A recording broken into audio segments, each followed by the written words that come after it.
On this video, I'm going to teach you how to influence the influencers. And what I mean by that is how you can make sales with no list, no audience, and no ad budget.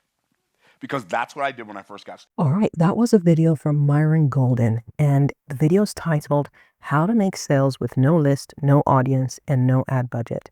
I thought I'd come on here and do a sort of follow-up video on this. So if anybody had any further questions that I think I could answer, I think it could be worth looking into. So one of the things he says in this video is that if you want to grow your audience, you want to sell your offer, but you don't have a big audience, here's what you can do. You can influence the influencer. Basically, by that he means be a valuable resource to the influencer and be able to give them so much value that it is worth it for them for you to appear on their platform. The idea here is that by being on their platform, it brings more eyeballs to you, and hopefully a lot of their audience would be interested in your content as well because you're very aligned. Towards the end of the video, here's what he says. He says you need to make a list of 100 Instagram accounts that serve the audience you want to serve. DM 10 of them every day, seeking to serve them. So to serve the Instagram accounts that you found. Then do the same for YouTube. So find and make a list of 100 YouTube channels, comment on 10 of their videos a day. Make sure your comments are helpful to their audience and helpful to them. Answer any questions that people may have, for example. And then by doing that, you get noticed as being a valuable resource for the creator. Here's one example of a way you can be of help. So what you could do is answer questions that may not have been answered in that video, which is what I'm kind of doing right now. What you could say is this. Let's say, for example, in this video, he talks about basically influencing the influencer. People are going to have questions, and I'm going to answer a few of those questions people may have. The first one is, what do I comment? So you know you want to give value, but sometimes besides saying, oh, this content was very deep or very interesting, what else can you say? How can you contribute? Well, what you could do is think of relevant questions that people may have from watching that video and then answer them. Usually you do that on the channel, but I'm doing it here so you can just see this in real time. So one question you might have after watching this video is, how can I find channels that serve the audiences I would like to serve? Well, the way I would go about it would be to use a tool like ChatGPT. So within ChatGPT, I would literally write in there a prompt saying, this is my content and these are the people I'm looking to serve. Give me a list of 20 social media channels. I would start with 20 before I go to the 100. 20 social media channels that are aligned with my audience and why you think they would be a good fit. And when you do that, ChatGPT is likely to give you an answer that you can then work with. I'm going to demonstrate it for you so you can see. So here's what we're going to do. We're going to use Gemini. You could use ChatGPT or Claude or your AI of preference, but today I'm going to use Gemini. And we're going to use it to ask questions. Those questions are questions that people are likely to ask after watching Myron's video and think, you know what, I want to implement this. Here's a list of them. Who serves the people that I want to serve? How can I provide value to them? What do I say when I contact them? How do I do this if communication was by Instagram DM? Should they have the same channel size as mine? All right, so those are 5 questions that we're going to answer. I decided to be very detailed at the start because that gives me the best chances of Gemini really answering the question in a way that serves me. I'm going to put the prompts I used either in the pinned comment or in the description for this video, so you can follow along as well. This is me on the Gemini page. Let's ask it a question. So I want to serve, who do I want to serve? Let's say business owners in Canada, and particularly those who are to start building a personal brand. I think they would be mostly people over the age of 45 who want to build a presence online but don't know where to sell. I think they would be interested in both business content as well as content about how to show up online and build their personal brands. Okay, now here's the ask. What social media channels or podcasts would be useful for me to get in touch with and why? Give me a list of 20 accounts. I am open to Canadian accounts as well as international accounts. Break the list up into the different social media channels. Okay, so it says to reach business owners over 45 who are established but digitally hesitant, you need to bridge the gap between their offline success and their online potential. This demographic values credibility, legacy, and efficiency. They don't want to dance on TikTok, but they do want to be seen as industry authorities. It then goes on to give me a list of influencers grouped by the different social media channels. So that includes LinkedIn, Instagram, and YouTube. Here are 20 accounts and channels categorized by where the owners spend their time and look for mentorship. Okay. So we have LinkedIn, which is the primary hub, which makes sense if you're a business owner and you're very much professionally focused. You might prefer LinkedIn. So here are a few options here. So there's Justin Welsh, there's Dory Clark, and she's an author of Standout. You'll notice, actually, if you go deeper into a lot of these, the ones that really rank high are probably also authors. That's something there. There's Ryan Holm, the Canadian founder of Hootsuite. I did not know that. Shama Haida, CEO of Zen Media. And it's got a good mix of male and female. Donna Serdula, who specializes in LinkedIn profile optimization. Okay. Richard Vanderblom, the go-to source for LinkedIn algorithm updates. Business owners love him because he provides the data behind why they should post. Okay. And then Chris Tonelli, who focuses on the CEO personal brand. Okay. So this is pretty good, right? And okay, this is LinkedIn. So that's LinkedIn. And then for podcasts, we have the Startup Canada podcast hosted by Rick Spence. Okay. Then we've got Building Your Leader brand by Bob Gentle. We've got 6 Pixels of Separation, which is a Canadian marketing legend. Okay. We've got Canada's Entrepreneur, the Gold Digger podcast. Okay. While broader, she excels at teaching the how-to of social media to people who feel behind the curve. That's kind of cool.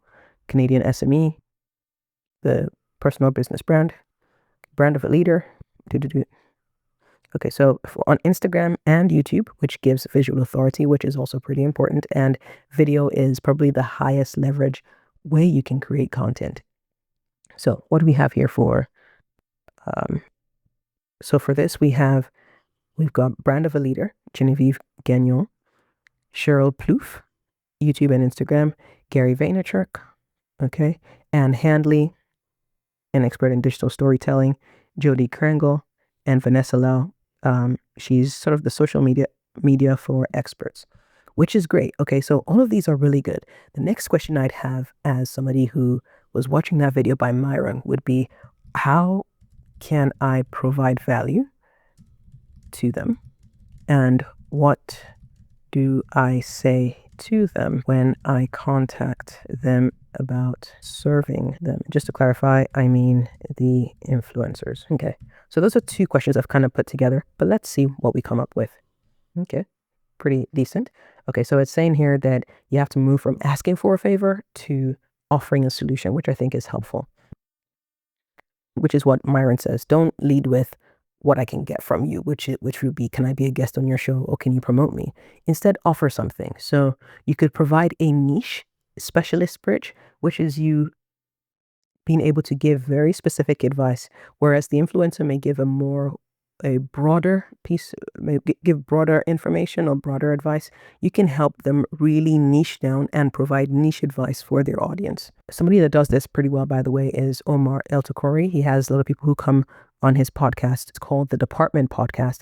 He has people who are experts in their own lane, and then he brings them on, interviews them, asks them questions, which I think is also very valuable. So that's a strategy that works. So you can provide niche information. For example, I help 50 plus Canadian construction CEOs translate their 30 years of site experience into LinkedIn thought leadership, if that's your lane. Again, with these AI tools, the more you can give it about yourself, the better it can be for providing the information that you might need. All right. Then a success story with data. If you've used their methods to help a client, send them a mini case study. Influencers crave social proof that their methods work. I think this is actually beautiful. I hadn't thought of this, but being able to basically provide them with a testimonial is great because, yes, it does get you visibility, but for them, it's great social proof. And many people, creators, influencers, all require social proof. It also helps to boost their profile. So in helping them, you're kind of helping yourself as well. Then it's curated local insights. So for international influencers, offer them a pulse check on the Canadian market, which is the market I'm looking at, right? For Canadian influencers, offer to help them moderate a local event or provide a guest post on specific Canadian regulations or trends affecting their audience. Again, as Myron said, you're looking to be a resource to that influencer. And then the next question I asked was, what do I say when I'm doing the first outreach? So when you reach out, keep it brief, professional, and focused on their audience needs. Use a structure like this. So this is if you're sending an email. Another question people might ask is, okay, if this is a DM on Instagram, for example, what do I say? So let me just read out what it says. If this was an email, subject line could be resource for the name of the podcast, and then audience, then mention your specific one. Keeping the subject line nice and short, but straight to the point, very, very helpful because somebody's seeing that. Imagine if you said resource for your business podcast, or let's say that was the name of the podcast, and then the audience was looking at realtors, for example. That's a very specific niche. And if they don't have enough content about that on their channel, that could be a good way to provide value to their audience. And then let me just read what it says. It says, hi, put the name of the person there. I've been following your work on mention a specific topic.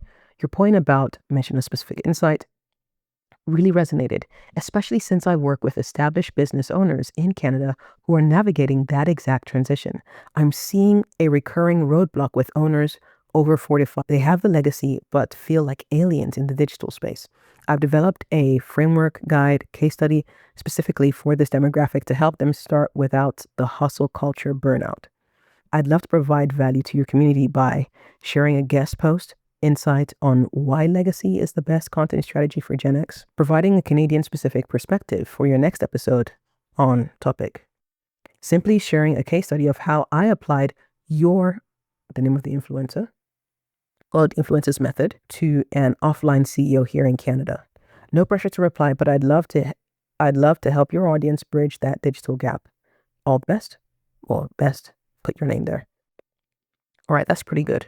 So it says best practices for success, the double tap rule, interact with their content. So thoughtful comments, not just emojis, for 1 to 2 weeks before sending the DM or email. Make your name familiar so that when they see your email, they'll be like, I must have seen that name before. Focus on the why now. Mention why this is urgent for their audience. With the rise of AI, these owners are realizing their personal human authority is their only true moat. If that's what you're putting forward, the person will think, this is actually very useful to my audience. And then you can give them a specific call to action. Don't say, let me know what you think. Say, would you be open to a 5-minute chat about a guest contribution? The next question I have is, how would I do this if the communication was by DM on Instagram? That's definitely a question someone would have. I would have that question if I wasn't sending them an email. So it says, when you move from email to Instagram DMs, you have to be much faster and more social. A long formal email will get ignored. On Instagram, you want to look like a peer, not a salesperson. The goal of an IGDM is to get a yes, tell me more, or send me an email, not to close the deal in the first message. It says, let me read you the rules for outreach first before we actually go into the details of what you would write. It says, don't use, I'd love to hop on a call. This is a huge ask for a busy influencer. Instead, offer to send a voice note or an email with more details. Then 2, use video or voice notes. If you feel comfortable, send a 15-second video DM. Seeing your face and hearing your professional tone builds instant trust with over 45 demographics mentors. So you can say, hey, put your name. So imagine the name of the influencer is David. Hey, David, I'm Aura. I help established business owners in Canada bridge the digital gap.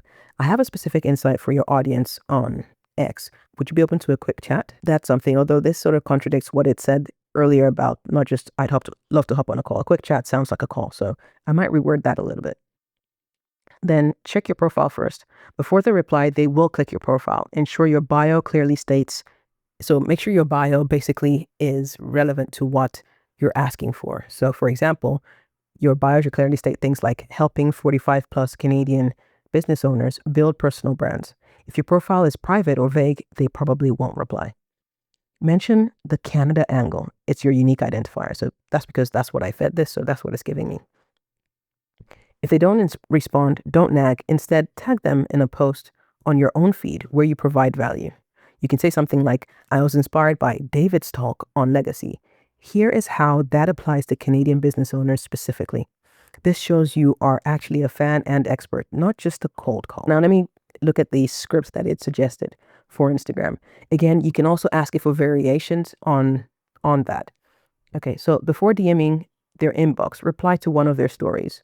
Story replies go to their primary inbox and feel like a natural conversation. That I did not know. So now I do.